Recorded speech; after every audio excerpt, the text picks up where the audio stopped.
어쩌다가 우리는 딸과 아빠로 만나 이 낯선 행성의 좁은 침대에 함께 누워있게 되었나. 지금도 저 먼 우주에서는 전속력의 별 2개가 힐끗 스쳤다가 멀어지며 영영 이별일 텐데. 심재희 시인의 시집 중국인 맹인 안마사에서 서머타임, 부제 북쪽 마을의 봄밤에서 한 연을 들려드렸습니다.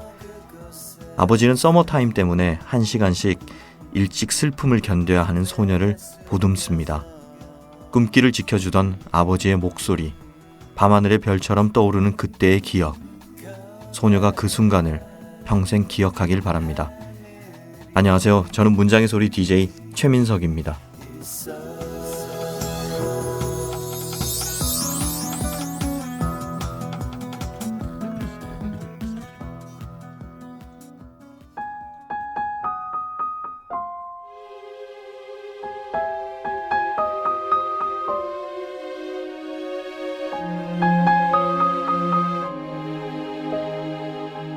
노크 없이 여는 방문.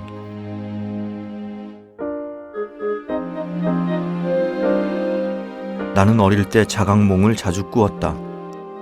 꿈속의 세계를 찬찬히 둘러보면 아, 이게 꿈이구나 하는 걸 알 수 있었다. 지금이 꿈이라는 것을 깨달으면 나는 현실에서 할 수 없는 것에 도전했다. 하늘을 날아오른다거나 사자가 되어 초원을 달리다든지 거대한 크루즈의 주인이 되기도 했다. 그러나 아무리 꿈이라고 해도 엄마를 다시 돌아오게 할 수는 없었다. 끝없는 실패 속에서 나는 한 가지를 깨달았다. 꿈속에서 내가 바꿀 수 있는 것은 오직 나뿐이구나. 어느 날 다시 자각몽을 꾸었을 때 나는 내 모습을 엄마로 바꾸었다. 하지만 나는 나이기에 나를 볼 수 없었다. 나는 꿈속의 거울 앞에 섰다. 그 거울을 바라보며 오랫동안 울었다. 이후로 나는 자각몽을 꾸지 않는다.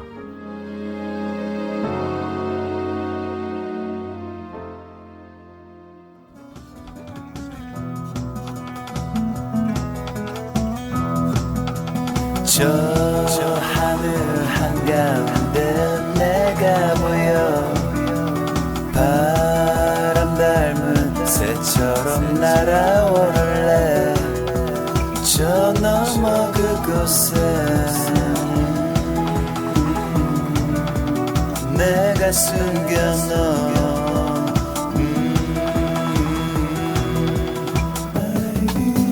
커다란 하늘이 있어.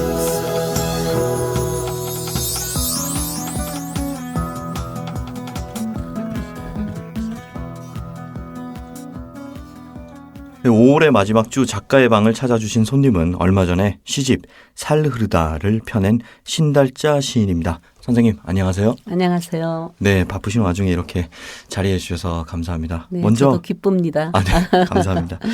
먼저 청취자 여러분들을 위해서 신달자 시인을 제가 잠깐 소개하도록 하겠습니다. 신달자 시인은 1943년 경남 거창에서 출생을 했고요. 1964년 여상에서 여류신인 문학상을 수상하며 등단을 했습니다. 이후에 1972년 현대문학을 통해서 재등단을 했고요. 봉헌 문자, 아가, 아버지의 빛 등의 시집이 있으며 시인의 사랑, 나는 마흔의 생의 걸음마를 배웠다 등의 다수의 에세이집을 펴냈습니다. 2012년 대한민국 은관문화훈장 수훈을 비롯하여 다양한 문학상을 수상했으며 현재는 한국시인협회 회장으로도 활동 중이십니다. 맞습니까? 시인협회 회장은 이제 끝났는데. 아, 끝났습니까? 아, 네. 네. 시인협회 지난 회장으로 3월에, 지난 3월까지 활동을 하셨습니다. 이렇게 정정을 네. 하도록 하겠습니다. 늦었지만 시집 출간 축하드립니다. 문장의 소리 청취자 여러분들을 위해서 잠깐 인사 말씀과 시집 살 흐르다에 대한 소개도 좀 부탁드립니다. 네, 신달자입니다. 안녕하셨습니까? 시집 살 흐르다는 저에게 13번째 시집입니다. 너무 많죠? 이렇게 몇 번째냐 이런 거 물을 때 조금 저도 당혹스러워하는 부분인데요. 그러나 시인에게 그만큼 할 말이 많았던 게 아닌가 뭐 이런 생각으로 위안도 합니다. 이번 살 흐르다는 제가 지금까지 시를 좀 만들려고 했다고 했다면 이번 시집은 있는 그대로 네. 자기를 좀 표출해내는 그런 작업이었습니다. 가령 일부에 제 가족이 좀 많이 등장하고요. 또 그 뒤로도 제가 살고 있는 동네의 풍경들, 이를테면 떡집 아줌마라든가 네. 스타벅스에서 만난 뭐 연인이라든가 또 식당에서 만난 가난한 또 뭐 부부라든가 이렇게 그 제가 보는 그 풍경들, 인간의 풍경들 이런 것을 조금 마음을 써서 넣었습니다.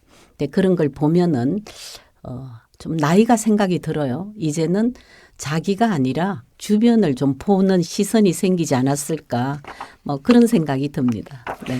네, 그 13번째라고 말씀을 하셨지만 이미 64년에 등단을 하셨잖아요. 네, 네. 네. 그러니까 많다라기보다는 굉장히 뭐 자연스러운 그래요? 결과물이라고 생각되고 네. 네, 아무튼 저는 이제 사실 문학을 하기 전에 네. 일찍이 독자로서 저 혼자 네, 만나 네. 뵙고 있었는데 감사합니다. 이 자리에 이렇게 네. 만나 뵙게 되어서 네, 네. 개인적으로는 굉장히 영광입니다. 네. 저도 이런 그 네. 씩씩하고 잘생긴 작가와 함께 쑥스럽습니다. 선생님 1964년에 여상으로 등단을 하셨고 그 다음에 72년에 박목월 시인의 추천으로 또 현대문학으로 재등단을 네. 하셨잖아요. 네, 네. 여기에 얽힌 스토리 좀 들려주실 수 있나요? 64년은 제가 대학교 4학년 때입니다. 네. 그때 전봉근 시인 아시죠? 네. 네, 전봉근 시인이 하시던 여상이라는 문예 종합지가 있었습니다. 네, 거기에 이제 응모를 했더니 문학상을 주셨어요. 근데 그때 그것은 하나의 등단이었습니다. 네. 그래서 뭐 시인이 돼서도 뭐 굉장히 좋아했는데 결혼을 하면서 저에게 좀 개인적인 여러 가지 좀 일들이 있어서 뭐 문학을 버렸다고는 할 수 없지만 나 이제 뭐 시 같은 거 안 써 뭐 이런 기분으로 네. 결혼을 했어요. 근데 결혼을 하면서 문학과 이제 뭐 결별을 말했지만 제 안에서는 더 큰 그 문학의 목소리가 그리웠습니다. 그래서 이제 그런 저를 어느 날 박목월 선생님께서 보시고 글이라도 써야 되지 않냐. 제가 그때 결혼 우울증을 앓고 굉장히 좀 상태가 허약했었습니다. 박목월 선생님이 혹독하게 저를 다시 공부를 시켜서 다시 시를 써야 되겠다. 그래서 그분의 그 이끌림으로 또 그 원효로에 가서 공부도 많이 했습니다. 네, 그래서 이제 다시 재등단을 하게 됐죠. 네. 그래서 이제 수많은 시간과 세월이 흘러서 나중에는 최근까지 한국시인협회 회장으로도 활동을 하셨잖아요. 네, 네. 이 시인협회 회장은 어떤 일을 하는 자리인가요? 시인협회 회원은 한 1,500명 됩니다. 예. 뭐 우리나라 시인을 따지면 훨씬 더 많죠. 근데 이제 저희 시인협회, 한국시인협회는 한 1,500명이 되는데요.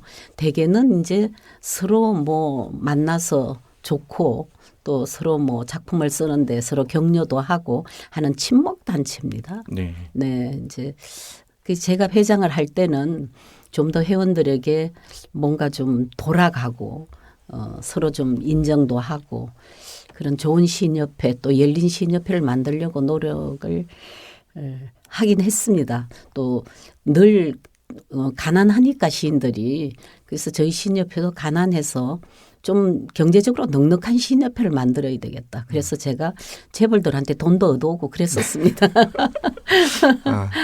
네.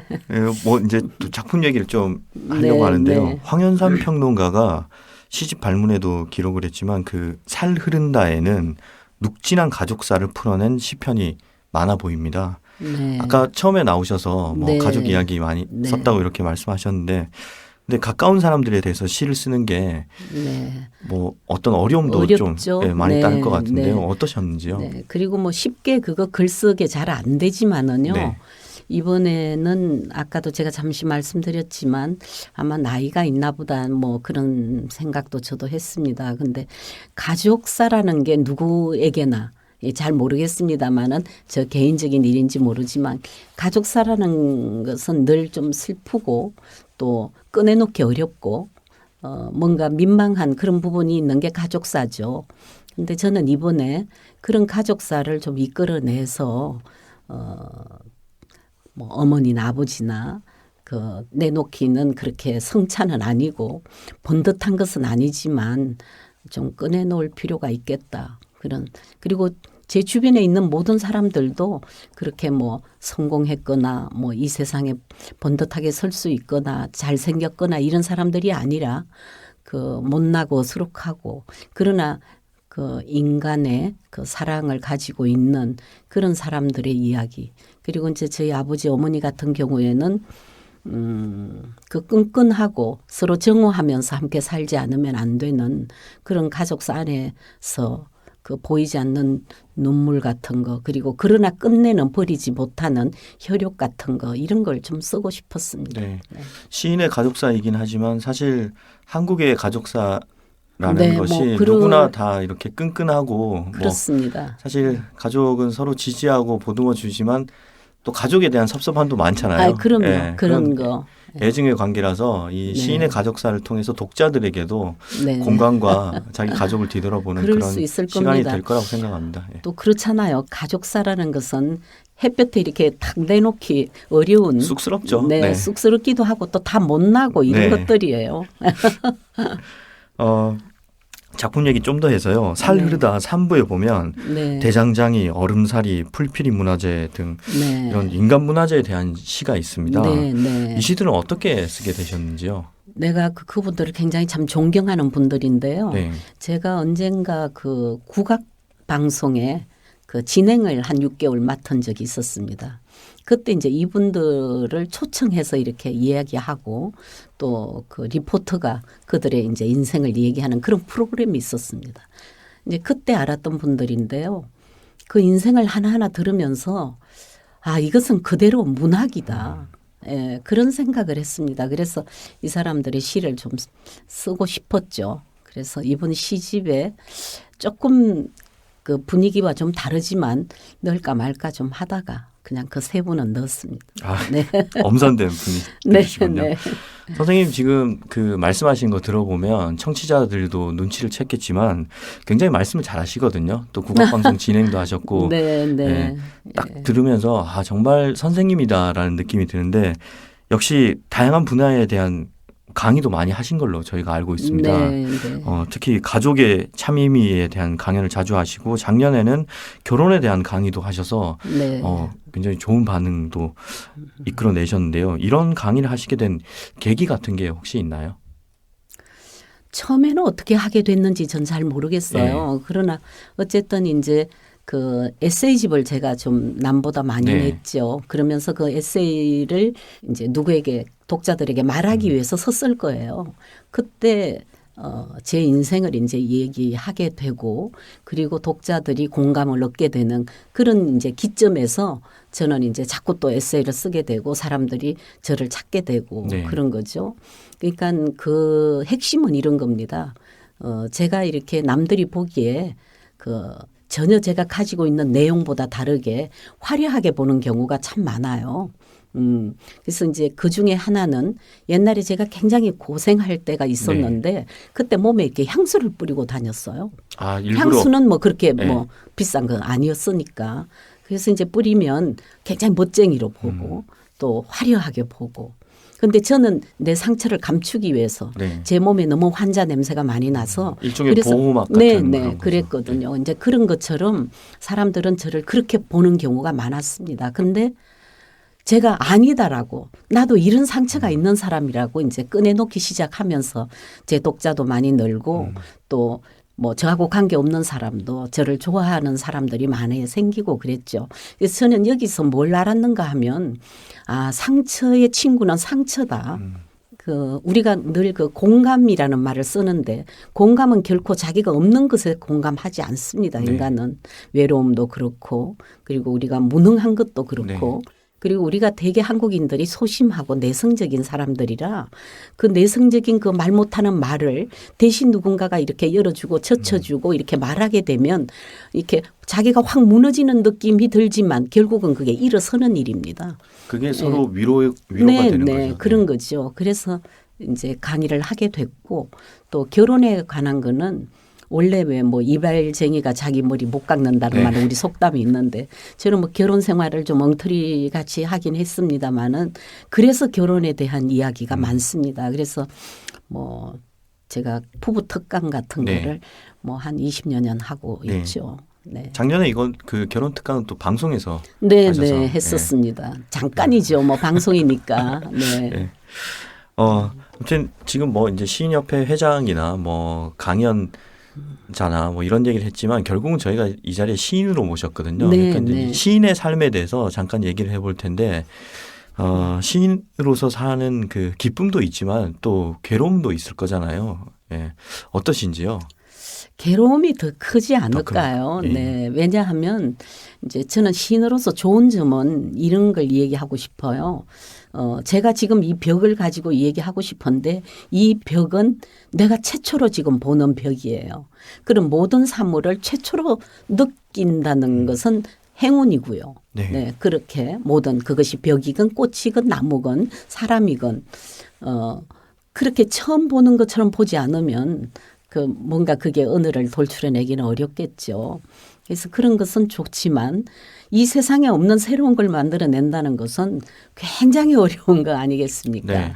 네. 그리고 비슷해진다거나 자기가 그럴 때 굉장히 낙담하고요. 그래서 이제 제가 만약에 64년을 등단으로 친다면 이제 거의 50년이 됐는데 글을 쓰기로 말하자면 50년이 훨씬 넘었죠. 중학교 학생부터 뭐 글을 끄적거리곤 했었으니까. 근데 그렇게 오래 시를 정말 놓칠 수 없고 전혀 네. 놓쳐서는 안 되는 그런 대상이었는데도 지금도 초보 같은 그런 느낌. 그것이 저는 축복이라고 생각합니다.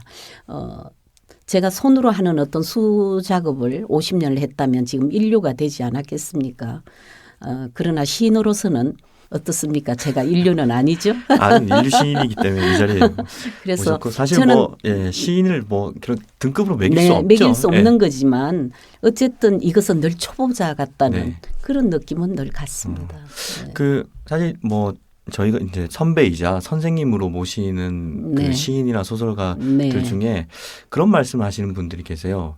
이 뭔가 쓰면 좀 그나마 기술이라도 좀 익숙해질 줄 알았는데 네. 쓰면 쓸수록 더 펜이 안 움직여지고 네. 더 어려워진다. 네. 근데 선생님은 어떠신지요? 우리가 왜 인간관계도 네. 친구라든가 가족은 이렇게 좀 예의 없이도 얘기할 수 있고 네. 그 좀 편안한 관계죠. 그런데 이 글쓰기는 제가 지금 말씀드린 것처럼 50년이 넘었는데도 네. 편한 관계가 아니에요.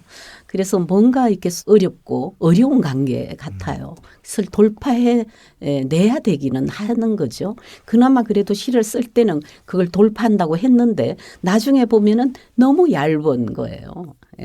굉장히 깊이 들어간 것 같은데 그럴 때 괴롭죠. 뭐. 네. 그러나 그 괴로움을 저는 상당한 큰 선물로 생각합니다. 네.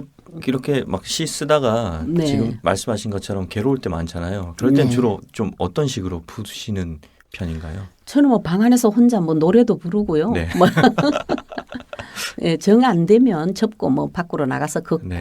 뭐 그럽니다. 그럼 또 이 환기에 대한 말씀도 좀 여쭤보려고 하는데 네. 혹시 장르를 막론하고 최근 가장 인상 깊게 본 예술 작품이 있다면 청취자 여러분들을 위해서 추천 좀 부탁드립니다. 요즘 최근에 예. 네. 이건 다른 분들이 좀 공감해 주실지는 잘 모르겠는데 최근이라면 저는 요즘 그 노란 그 리본 물결이에요. 그게 최고의 예술 작품 같습니다. 네. 인간의 그 정말 모든 어떤 진실이 거기에 담겨 있는 우리가 왜 이렇게 바람이 부는 보리밭이 보면 굉장히 아름답죠. 네. 근데 그 아름답고 그냥 황홀한데 이번 그 노란 그 리본의 물결은 네. 너무 아프죠. 예. 네, 왜냐하면은 그 모든 국민이 동감할 것이고 공감할 것이고 그래서 요즘 최근이라고 해서 내가 그걸 말씀드렸는데 그 이상의 만들지 않고 모두의 진심과 이런 것들을 거기 안에 네. 들어있는 것 같아서 그보다 더 큰 지금 공감 있는 예술은 없지 않을까 뭐 그런 생각입니다. 누구의 작품이 아니고 네. 대국민적인 작품이죠. 저도 공감하고요. 그러면 네. 또 질문을 좀 더 확장시켜서 지금 네, 최근에는 이제 노란 리본 물결이고 네, 네. 뭐 옛날 것까지 포함한다면 청취자 여러분들에게 추천할 만한 예술 작품은 어떤 게 있을까요? 저는 뭐 원래 영화도 좋아하고 예. 또 뭐 이렇게 음악도 좋아합니다. 네. 이렇게 음악도 좋아하고 그러는데 최근에 제가 읽은 책 중에 네. 그 저는 또 이상하게 그 성격이 뭐 좋아하면요 막 10번도 읽고 20번도 읽고 뭐 좀 그런 스타일이에요. 근데 모리와 함께하는 화요일이라는 네. 그거 한번 한 12번째 읽을 아. 겁니다. 근데 그걸 또 한 번 얘기하고 싶네요. 네. 최근이라고 이제 하셔서. 근데 그 죽음을 어떻게 맞느냐에 따라서 삶을 어떻게 사느냐 하고 같다. 이 얘기가 지금도 제가 제 귀에 지금 맴돌아요. 이게 미치 앨범 교수의 네, 네, 이야기죠. 그렇습니다. 네. 네. 근데 그 죽음을 그렇게 근사하게 보낼 수 있는가? 우리가 뭐 늘 흔하게 죽음 하지만 그것이 딱 자기한테 직면해 있을 때는 그렇게 여유를 찾기는 참 힘들 네. 겁니다. 그런데 그걸 어떻게 맞느냐에 따라서 삶을 어떻게 살아야 하는 게 그 안에 들어있다. 그렇죠. 그 말이 지금 귀에 좀 쟁쟁하고요. 그것이 바로 그 삶과 생과 사이에 있는 그 모든 게 가장 큰 예술입니다. 사실은. 네. 생을 빼도 안 되고 살을 빼도 안 되는. 네. 네, 그 안에 모든 이야기, 그것이 그림이건 음악이건 뭐 미술 모든 게 예, 아마 그 안에 있지 않을까. 바로 그 안에서 우리가 시를 찾아내는 게 아닐까. 맞습니다. 저희가 또 어떻게 살아가느냐 하는 문제는 네, 또 네. 어떻게 죽어가느냐 하는 네, 문제와 네. 일맥상통하는 네, 거니까요. 네, 네. 오늘 또 이렇게 선생님이 어려운 발걸음 해주셨는데 저희가 네. 또 신작 시집 살 흐르다 중에 시 한 편의 낭독을 청해 듣지 않을 수가 없는데요. 그래. 네. 예, 저희 미리 부탁드렸는데 어떻게 준비해 오셨는지요? 네, 하나 읽겠습니다. 예. 네. 네, 그럼 선생님 그 시집 중에 어떤 시 낭독해 주실 건가요? 네, 시집 앞에 제일 먼저 있는 예, 내 앞에 비 내리고라는 내 앞에 비 내리고요. 네, 네. 그러면 신달자 선생님의 목소리로 낭독을 청해 듣도록 하겠습니다. 내 앞에 비 내리고 밤새 내리고 아침에 내리고 낮을 그쳐 저녁에 또 내리는 비. 적막하다고 한마디 했더니 그래 살아 움직이는 장면을 계속 보여주는구나. 고맙다. 너희들 다 안아주다가 늙어버리겠다. 몇 줄기는 연창으로 들어와 반절 손을 적신다. 손을 적시는데 등이 따스하다. 쭉쭉쭉 줄줄줄 비는 엄마 심부름처럼 다른 사람에게는 내리지 않고 춤추듯 노래하듯 긴 영화를 돌리고 있다. 엄마 한잔 할 때 부르던 가락 닮았다. 큰 소리도 아니고 추적추적 혼잣말처럼 오르락 내리락 하는 비. 이젠 됐다라고 말하려다 꿀꺽 삼킨다. 저 움직이는 비바람이 뚝 그치는 그 다음의 고요를 무엇이라고 말할 준비가 되어 있지 않다. 표현이 막막하다. 네, 감사합니다. 제가 시를 정말 모르는 편인데요. 네. 제가 이해하면서 이 감정이 몰입될 정도면 굉장히 많은 잘 쓴 건가요? 많은 사람들에게 네. 쉽게 이해되고 네. 또 마지막에 그 끝에 묵직하게 끝나는 게 있어서 네. 저 개인적으로 굉장히 들으면서 아유, 감사합니다. 네, 감동적으로 들었습니다. 네. 앞으로의 계획은 어떻게 되나요? 저는 이제 모든 보직을 다 끝내고 네. 학교 선생도 그만두고 뭐 이제 회장도 그만두고 오로지 이제 자기 자신에게로 돌아왔기 때문에 이제 앞으로는 좋은 시를 좀 느슨하게 그 말하자면 지금까지는 너무 좀 급하게 가파르게 했다고 한다면 조금 느슨하게 예. 그렇게 시에 좀 몰입하고 싶습니다. 네, 작품에도 또 여유와 사색의 깊이가 네. 좀 더 묻어나기를 저희가 네, 기대하겠습니다. 네, 네. 어느덧 시간이 이렇게 돼서 마지막인데요. 문장의 소리 청취자 여러분들께 인사 말씀 한번 부탁드립니다. 네, 뭐 여러 작가들이 오셔서 좋은 말씀을 이제 많이 들으셨을 텐데요. 우리가 이런 시대에 이를테면 한 소설가가 혹은 한 시인이 와서 이렇게 이런 우리가 같이 지금 나누는 이런 이야기를 이렇게 멀리 어디에서도 누구라도 들을 수 있는 그런 시대에 우리가 함께 한다는 거는 참 문명에 감사해야 될 일일 거예요. 그렇죠? 네. 네. 저도 감사하고 듣는 사람도 네. 감사하고 예, 그렇게 문명은 우리에게 기쁨과 시간 절약을 주고 예, 그럽니다마는 그러나 여기에서 우리가 자칫 그 문명이라는 어떤 영상 시대 또 만나지 않고 귀로만 듣는 시대 이런 것에 대해서 너무 익숙하시지 말고 말하자면 손도 잡고 네. 그런 어떤 살결을 느끼고 숨소리도 듣고 그리고 영상에서 우리가 그 너무 사실은 지치죠. 보는 문화라는 것은 일찍 시드는 겁니다. 시드는 꽃과 같은 건데 그래서 우리가 그 종이에 그리고 시인들이 직접 또 소설가가 직접 쓰는 그런 종이 문화의 책들도 사랑해 주시라고 예, 네. 부탁드리면서 인사로 대신하겠습니다. 네, 감사합니다.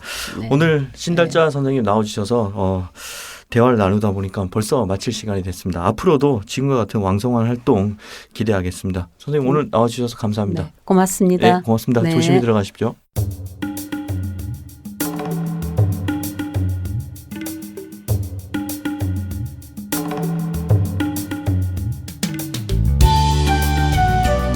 문화생태계를 기웃거리는 분들을 붙잡아 놓고 강제로 인터뷰하는 코너입니다.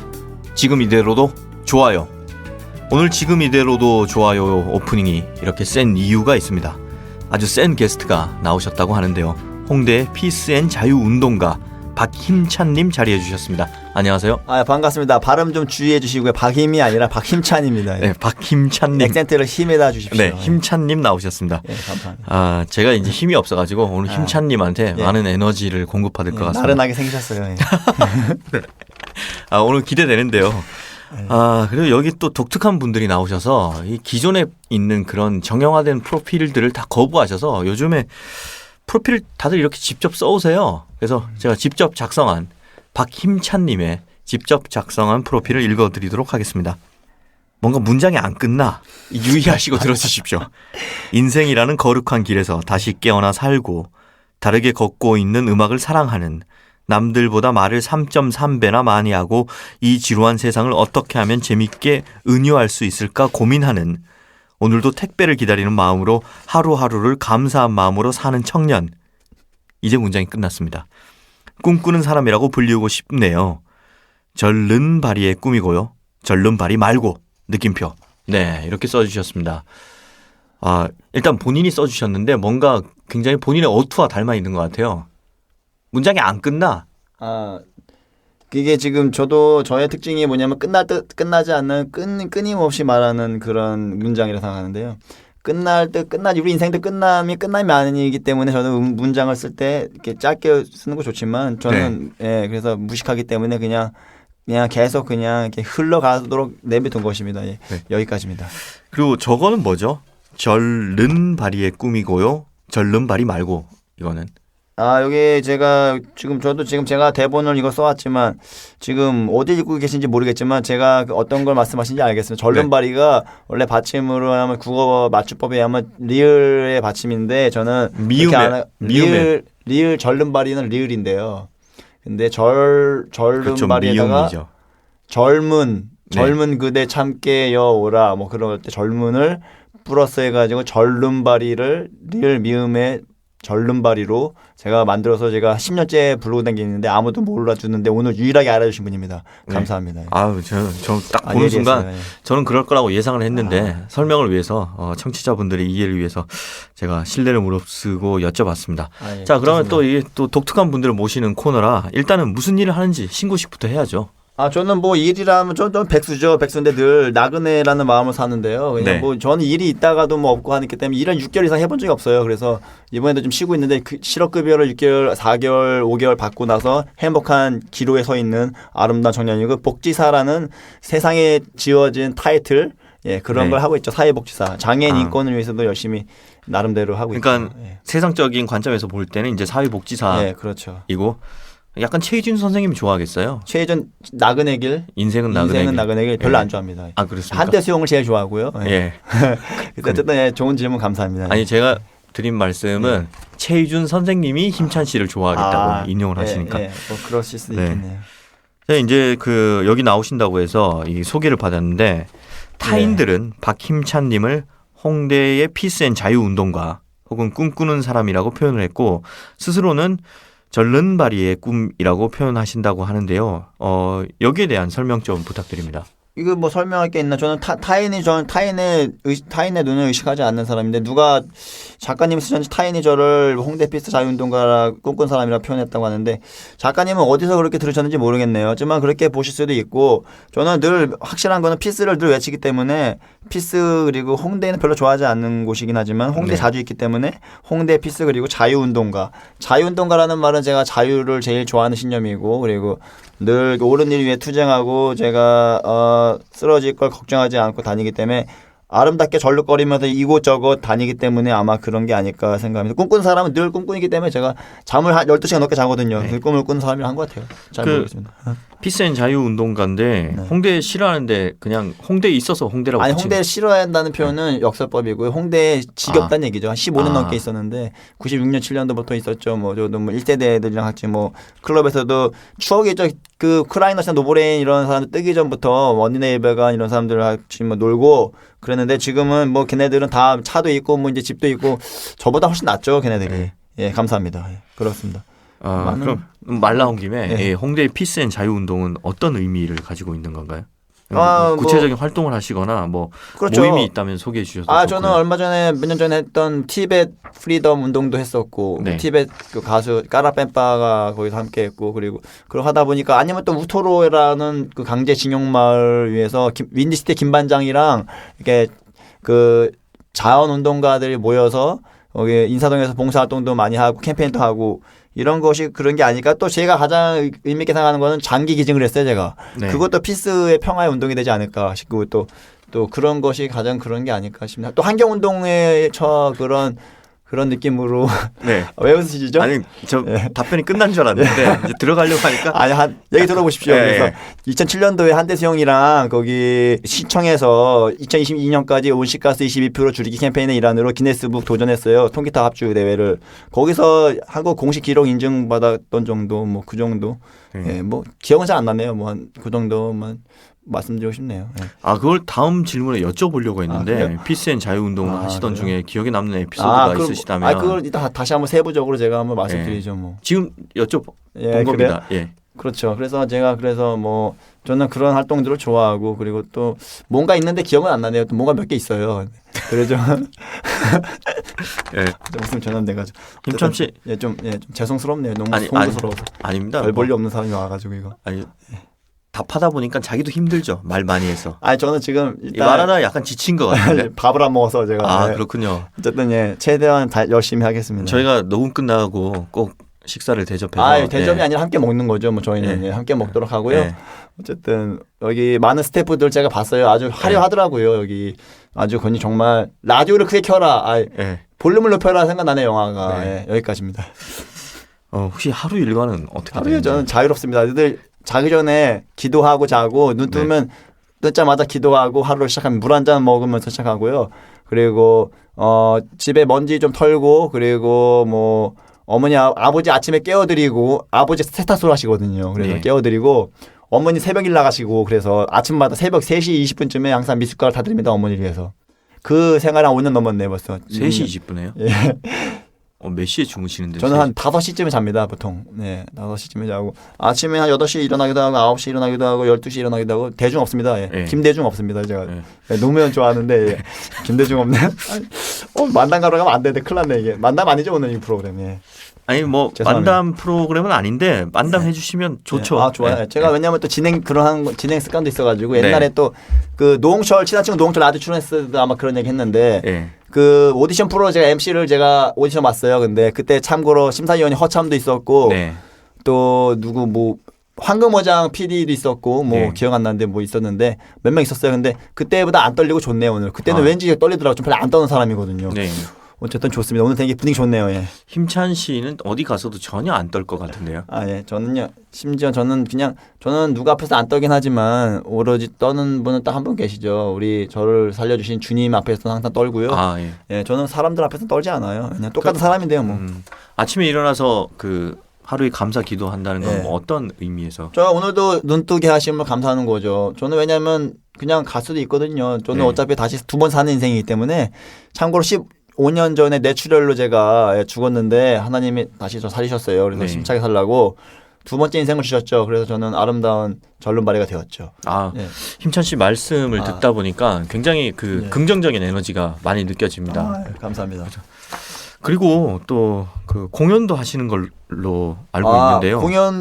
공연이라고 하면 좀 그렇고요. 저는 그 인디 밴드들의 팬클럽 회장도 하고 있고, 네. 뭐 그리고 매니저도 하고 있는데 그 친구들 데리고 그 민중 가수들이 있는 그 공연하는 전태일 달이라고 있어요. 금요일마다 거기 전태일상에서 항상 뭐 공연하는데 그래서 참 재밌어요. 거기 자유롭고 시민들 막 거기 막 장사하시는 분들 막 돌아다니고 막 정신 없는 가운데 굉장히 에너지가 많이 빨리거든요. 그런데 제 데려갔던 친구들은 힘들다고 못해 먹겠다고 한 번만 나가고 안 오는데 저는 그래도 꾸준히 한 몇 년째 가끔씩 자주는 못 나가고 나가거든요. 그래서 거기서 만났던 분들과 뭐 심지어 거기 뭐 흘러라 강물아라고 해가지고 4대강 반대 뭐 그런 공연 MP3라 그러나 녹음도 했어가지고 그런 기억도 갑자기 나네요. 네. 그 민중 가수들 지금도 열심히 하고 있습니다. 뭐 많은 분들이 계시죠. 우리 사회에 중요한 건 민중이 아닐까 생각합니다. 근데 갑자기 이 생각나시네. 힘찬 씨한테 예. 저희가 보통 이제 질문을 사전에 드리고 예. 지금 안 보고 있습니다. 예, 예. 그리고 대본이 이제 눈이 뭐 안 들어오네요. 대충 어떤 식으로 답변할 거라고 이렇게 답변을 보내주시는 분들이 계신데 예. 힘찬 씨도 답장을 보내주셨는데 제가 이때까지 초대한 게스트들 중에 예. 답변이 가장 길었어요. 좀 그게 제가 안에 답변이- 아무래도 한이 많아서 그런 것 아니, 같습니다. 답변이 가장 엉거리, 길었는데 내가 엉거리. 오늘 나와 보니까 이 사람이 정말 그냥 생각나는 대로 다 썼구나. 지금 말씀도 약간 그렇게 하고 계시죠. 예, 말 안 하는 게 더 많아요 지금 개인적으로. 뭐가 나올지 모르겠습니다. 네. 그리고 뭐 이렇게 지금 두서없이 얘기를 하다 보면 도대체 이 박임찬 씨가 나온 이유가 뭔지 궁금해 하실 수도 있는데 힘찬 씨가 또 시도 쓰신다면서요? 아, 예, 저는 그렇습니다. 김경주 시인을 만나기 전에도 저는 자작시라 그럴까 인생의 시를 늘 자연의 시를 썼어요. 네. 근데 예를 들면 감사한 거죠. 뭐 예를 들면 오늘 아침에는 태양이 참 밝다. 어머니 보고 싶네요. 이런 식으로 어머니를 생각하면서 달을 떠올리고 그리고 아버지를 생각하면서 태양을 떠올리고 그러시. 그런데 한 작년인가 아마 김경주 시인을 제 친구 영화다방이라고 있는데 거기서 뵙게 돼갔는데 거기서 시를 발표하더라고요. 굉장히 네. 이색적이었어요. 그래서 저도 참여하고 싶다 그랬더니 흔쾌히 열려 있으신 분인가 봐요. 경주님이 네. 뒤에 계시겠지만 그래서 열려 있는 분이어서 거기서 함께 하게 됐고 거기서 이게 계속 참여하고 있는데 또 이렇게 그런 기회가 있으니까 좋더라고요. 그래서 저도 아무래도 이렇게 다들 이렇게 어려운 가운데 그걸 시를 써오시는 분들에게 참 격려를 보내고 싶고요. 좋은 시들이 많이 탄생해서 이 세상을 아름답게 운유했으면 좋겠네요. 여기까지입니다. 또 즉석에서 자작시도 한 번씩 이렇게 저요? 예. 즉석에서 전 제 인생이 워낙 즉흥적이기 때문에 네. 지금 떠오르는 시가 하나 있다면 뭐 지금 생각 안 해봤지만 여기 하나 지금 짧게 한번 지금 네. 지금 해볼게요.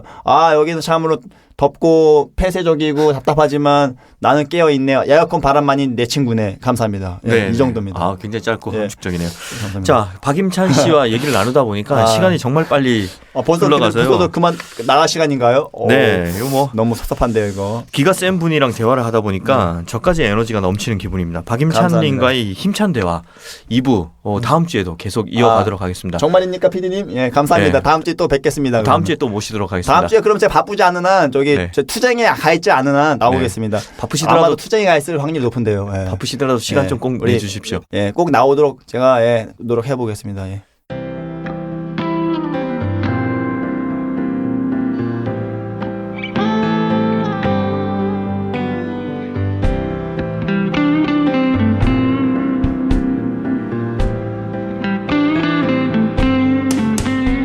짧아서 더욱 찬란했던 올해의 봄이 떠나고 있습니다. 봄은 가고 우리 가슴 속에는 끝까지 기다리겠다는 의미의 노란색 리본이 남아 있습니다. 저는 다음 시간에 뵙겠습니다. 고맙습니다.